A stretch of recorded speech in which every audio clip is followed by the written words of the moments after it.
তিতাবৰ ৰজাবাহৰ গাঁৱত পুৱাই এটা প্ৰকাণ্ড বৰকাছ উদ্ধাৰ হয়।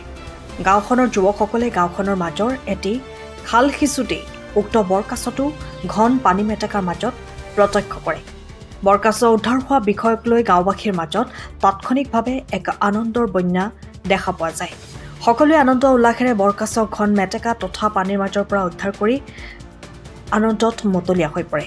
গাঁওখনৰ পৌৰাণিক পৰম্পৰা অনুযায়ী কাছটো উদ্ধাৰ কৰি নোৱাই ধুৱাই সেৱা সৎকাৰ কৰি গাঁৱৰ মূল শ্ৰী শ্ৰী হাটখেলীয়া নামঘৰৰ বৰপুখুৰীত মুকলি কৰি দিয়ে। ৰজাবাহৰ গাঁওবাসীৰ প্ৰকৃতি প্ৰেমৰ এনে অনন্য নিদৰ্শনে এতিয়া আন বহুজনকে আকৰ্ষিত কৰিছে। যোৰহাটৰ পৰা অনুপম বৰা ৰিপোৰ্ট, কুকুৰ লাইভ 8।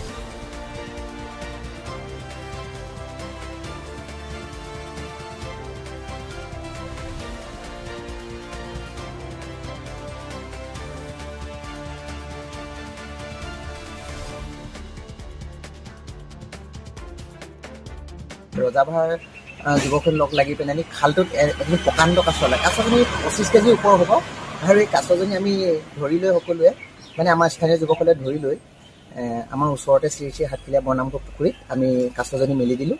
আৰু আমাৰ এই নামঘৰ পুখুৰীত কেইবাজনীও কাছ আছে। আমাৰ ৰজাবাহা গাঁওখন এইটো কাৰণে প্ৰসিদ্ধ, ইয়াত যদি কেনেবাকৈ কাছ ওলাই নহয় কোনো নাখায়। আৰু সেই কাছবিলাক ওলালে ধৰি নি পিনে আমি নামঘৰ পুখুৰীত মেলি দিওঁ। কেনেদৰে খাল এটা সিঁচোতে কাছজনী ওলোৱাৰ লগে লগে গোটেই ওচৰৰ মানুহে কিমান আনন্দ পাইছে আৰু সকলোৱে ধৰি মেলি দি নামঘৰত মানে হাতে চুই মেলি মেলিছে। এটা আমাৰ উৎসৱমূলক পৰিৱেশ সৃষ্টি হৈ গৈছে। সঁচাকৈ ভাল লাগে।